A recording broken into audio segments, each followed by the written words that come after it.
반갑습니다. 하늘 고마입니다. 우리는 살면서 몇 번이나 사기를 당할까요? 인터넷이 발전하는 만큼 사기 수법도 덩달아 발전하는 것 같습니다. 신종 보이스피싱, SNS 사기 등 기존에는 없었던 새로운 사기 수법들이 등장하고 있는데요. 모르면 당할 수밖에 없는 특이한 사기 수법들을 모아봤습니다. 하나라도 알지 못하면 여러분도 피해자가 될 수 있으니 영상 끝까지 시청 부탁드릴게요. 첫 번째는 중고나라 안전거래 사기입니다. 중고나라는 회원수가 1,800만이 넘어가는 거대한 중고거래 플랫폼인데요. 판매자와 구매자가 가까이 산다면 직거래를 하는 게 보통이지만 거리가 멀다면 어쩔 수 없이 택배 거래를 해야 합니다. 아무 장치 없이 택배 거래를 한다면 택배를 받고 튀거나 택배 안에 벽돌을 넣어 놓을 수 있기 때문에 안전거래라는 시스템이 도입됩니다. 그리고 중고나라 사기꾼들은 이 안전거래 시스템을 도용하기 시작하죠. 사기꾼들은 카톡으로 유도해 안전거래 사이트를 똑같이 복제한 도용 사이트 링크를 보냅니다. 입금을 하면 바로 물건을 보내겠다며 재촉을 하죠. 예를 들어 물건값이 50만원이라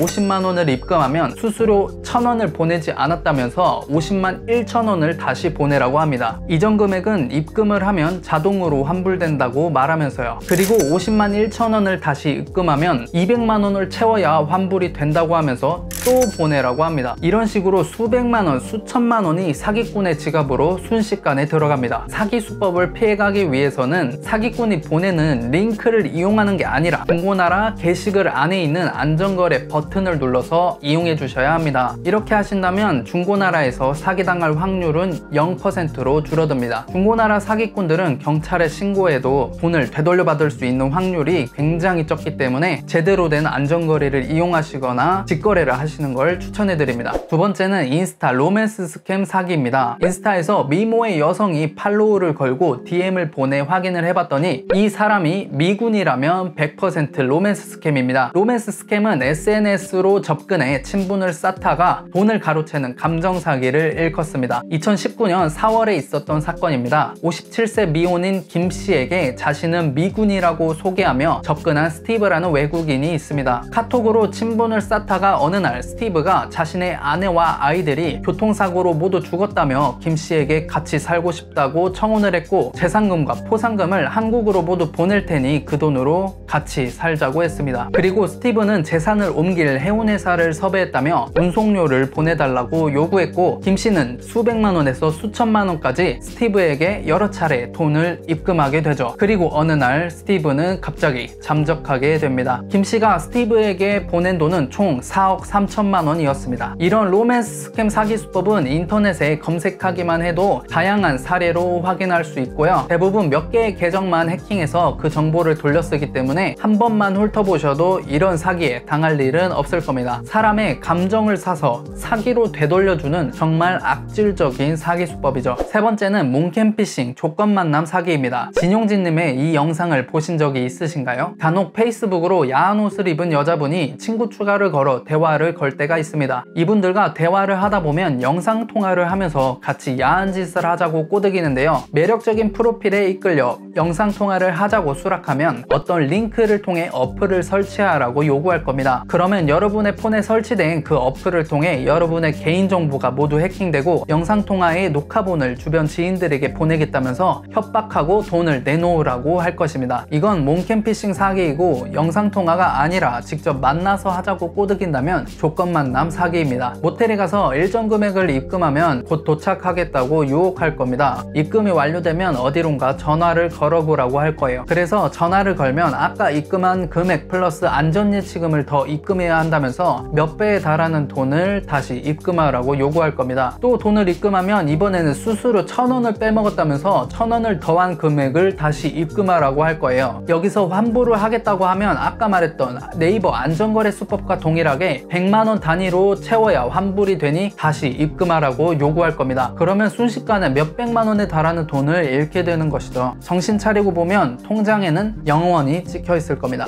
우리나라는 특히 조금 더 싸게 사고 싶은 심리나 외로움을 달래고 싶은 심리, 이런 감정들을 이용하는 감정사기들이 많은 것 같습니다. 이런 사기 수법들은 이제 그만 없어졌으면 좋겠네요. 오늘 컨텐츠는 여기까지 마치고 인사드리겠습니다. 고맙습니다. 또 봅시다.